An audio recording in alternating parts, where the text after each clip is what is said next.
Ciao friends, it's Liz from SimpleItalianCooking.com. I'm so glad you're here today because I've got a really great, easy recipe that is going to be made in about 20 minutes. And it's chicken breast with Italian seasoning. And the Italian seasoning that I'm talking about is the kind that you buy at the store. And as you know, I don't usually use that seasoning. I usually make my own herb combinations for various dishes.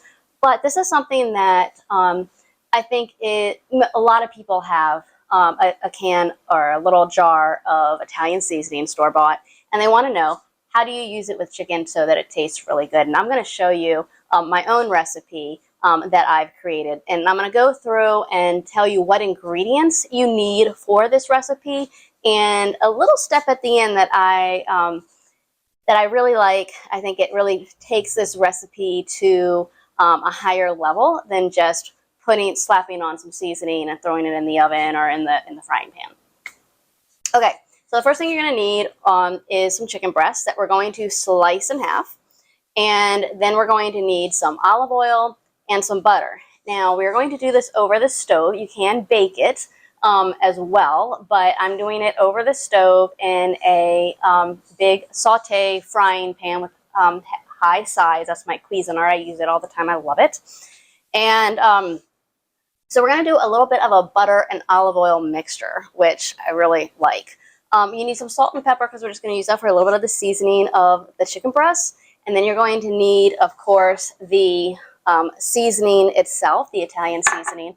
And the Italian seasoning usually includes marjoram, rosemary, thyme, basil, oregano, just a whole mix of Italian herbs, and it's going to give it a nice robust flavor. Something that's really reminiscent to me of like even the holidays. And then, okay, so this is the cool part. So we get the chicken breast done, and the next step we're going to do is we need to broil them because we're going to put some slices of fresh tomato on top, topped with some Parmesan cheese, and maybe even some breadcrumbs. If you have any, you can add that in.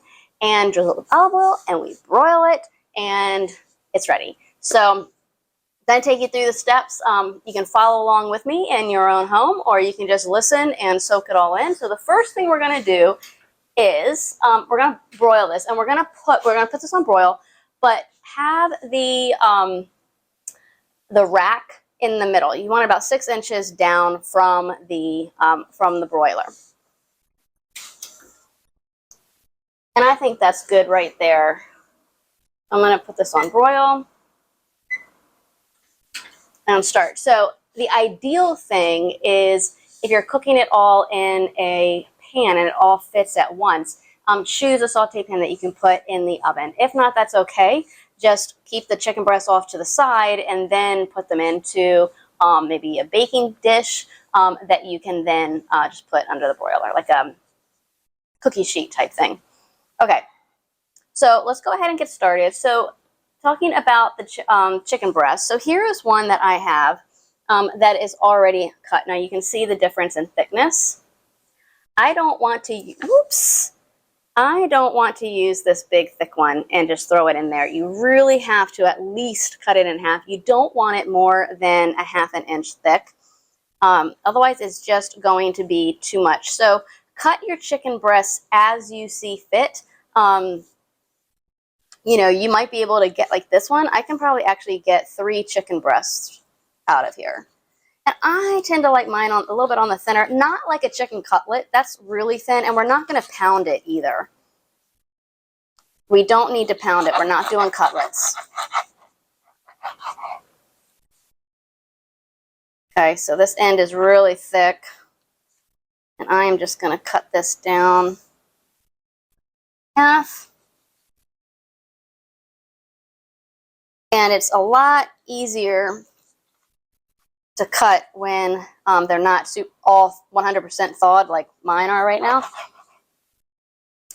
And I'll tell you another thing. So you can see the size difference, right? Well, I kind of want mine, just to make it easier to move around in the pan, I'm going to cut mine in half. You're not breaking any rules by doing that. Get that little extra fat out of there. So we have that, and I'm going to cut this one in half as well. Yeah, I'll just do it like this. Okay, so the next thing I'm going to do is wash my hands, and then we're going to go ahead and start heating up the olive oil and the butter. I'm going to use, for this many, I'm going to use 1 tablespoon of each, okay? I'm going to put the butter in, let it melt, and then I'm going to let it melt for a little bit because it has a higher smoke point, so it takes longer to melt than, or to heat up, than does olive oil. So I'm going to add the butter, let that just like 30 seconds, and then put the olive oil in. And one thing to mention is you want to heat the olive oil and butter over a medium-low heat. Now I'm going to do something with these chicken breasts a little different. I'm not going to do it super high heat as we would like deep frying. I want it to cook a little bit longer, a little bit slower. I don't want it to get really hard because we're going to be putting it under the broiler as well. We are going to get this going, and we will do about, like I said, 1 tablespoon of each. Some good things that are nice to have on hand is a splatter guard, a splatter shield. Sometimes that's really nice. If it starts splattering, it does cut it down, not 100%, but it does help. The other thing, just to have a plate off to the side so that you can put your utensils while you're flipping the chicken. Okay, the butter is melting, so I'm going to add about a tablespoon of olive oil. And you want to keep that olive oil out. Don't put it away yet because we're going to drizzle it before we broil the cheese. So the flavors are so good. This dish goes really, really well with mashed potatoes or roasted potatoes, even a side dish of seasoned orzo off to the side, or even rice would be good. Okay, so now we have the chicken breast, and we're just going to put a sprinkling of salt and a dash of cracked pepper. Okay. And flip them over so my hands don't. Okay. And then do it again. I know we're using the Italian seasoning, but I just like this. And you don't have to do this step if you don't want to. Okay, good. So we got all of that on there. Okay, so now we're going to go ahead and add the seasoning. Now, how much seasoning should you use? A lot of this comes down to personal preference, and there's no wrong or right. But you want to use, you don't want to overdo it, but you don't want to do it super light either. So I'm going to, just to give an idea, because I don't usually measure.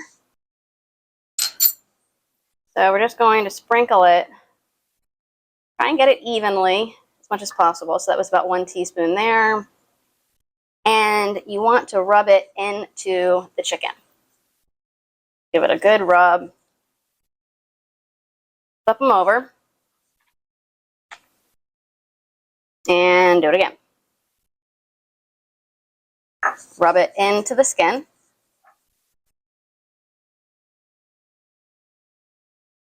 And you know, again, I say this all the time. When you're making this, adjust to how many you're doing. This will serve about 4 people, depending on what else you're serving, and to your own personal tastes. So, you know, feel free to deviate, experiment. I totally encourage it. Okay, so I'm going to move this so it doesn't contaminate anything else. Wash my hands. And I'm going to use a long handled fork so that I can transfer them easily and into the pan. So we've got this, and I think I'll turn it down just a little bit. And make sure that the oil and olive oil mixture is combined, mixed.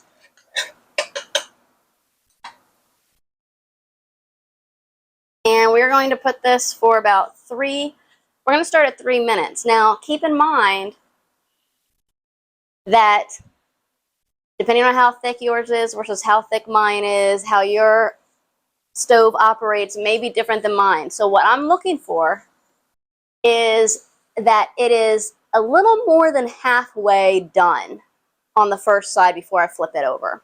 Okay, so a little more than halfway done. And this is where it's nice to be able to have them cut down, because cut in half if they're big, because they're just easier to fit in. And I am so excited that this is all fitting in the single pan.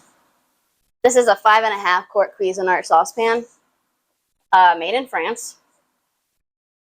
You always want to make sure that the internal temperature is 165 degrees Fahrenheit in the thickest part of the chicken breast. So always be careful of that. All right, so while that's happening, let's get started on the next step, which is to take, I've already started cutting it, take a fresh tomato and slice it about 1/4 inch thick, so about this thick here. And if you want to do it a little bit thinner, you can, that's fine. I wouldn't go any thicker than 1/4 inch. And we're going to cut enough to be able to lay them on top of each chicken breast. And the best way to cut the tomato, it's not the way I originally was, I wasn't thinking, is just cut off the very bottom of the tomato and then slice from there. And again, we're not looking for a crispy chicken. If you want a crispy chicken breast, then just simply turn up the heat and it'll cook faster, and that way you'll get that brown crust on it. But we're not doing breaded chicken breast, so that's a big difference too. So, because if it was breaded, it would be more like cutlets.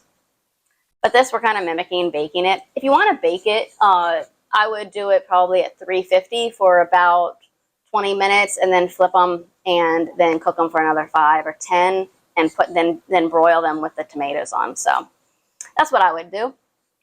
Okay, so about 5 minutes on the first side is what I did, and then I did about 2 minutes on the second side. Okay, so the next thing we're going to do, and we're going to do this very quickly, I'm placing a tomato on each one. And next what we're going to do is just simply go ahead and sprinkle some cheese, some Parmesan. I like using Romano on most of my cooking, but I am starting to use more Parmesan just because I know that that's what a lot of you guys use. I think would be nice is add in some breadcrumbs on top. And then we're going to drizzle a little bit of olive oil. What the olive oil will do is it's going to help it crisp up and give a little bit more flavor to those tomatoes. And all you need is just a little drizzle. Very delicately. Perfect. Wash my hands. Always use pot holders. We are going to broil this probably for about 30 seconds to a minute. You got to really keep your eye on it. You don't want it to burn. You just want it to kind of melt down a little bit. The cheese, you'll see it begin to change a little bit. I mean, grated Parmesan is not really going to melt, but you'll see. You just want it to warm that tomato through, soften it up a bit. And I'll put that in for a minute, and I'll check it in about 30 seconds. Yes, this is perfect. So it was in there for about 45 seconds. Turn that off. What we have, friends, is a beautiful Italian chicken breast made with store-bought Italian seasoning with a little twist at the end. If this sounds good to you, you need to seriously give me a thumbs up here. You need to give me a like and subscribe so that you can get notified of more recipes that I'm coming out. I'm also going to put in the description a link, because I send out weekly newsletters, multiple recipes a week, about twice, sometimes more. And to keep you inspired and motivated, and to show you how easy good Italian cooking can really be. All right, so let's take this out and let's test it.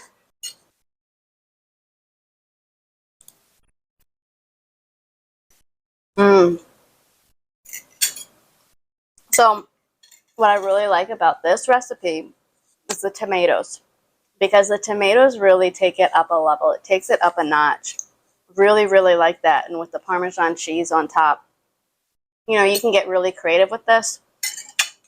You can do other things besides tomatoes. You could do, you know, you could put some ham on it, some prosciutto on it. You could put, you can lay some asparagus, some cooked asparagus on it. That would be good. So there's just different things that you can use. You could take this and put it into, definitely with some mashed potatoes, I think, or garlic mashed potatoes. Check out my recipe for that. There are a lot of things you can do, but the point is that this is a very easy recipe, and I hope you try it. I hope you let me know how it works out for you, and if you made any changes to make it your own. That's really important too. So I love to hear feedback from my followers and my listeners. Well, thank you so much for watching. Grazie e ciao.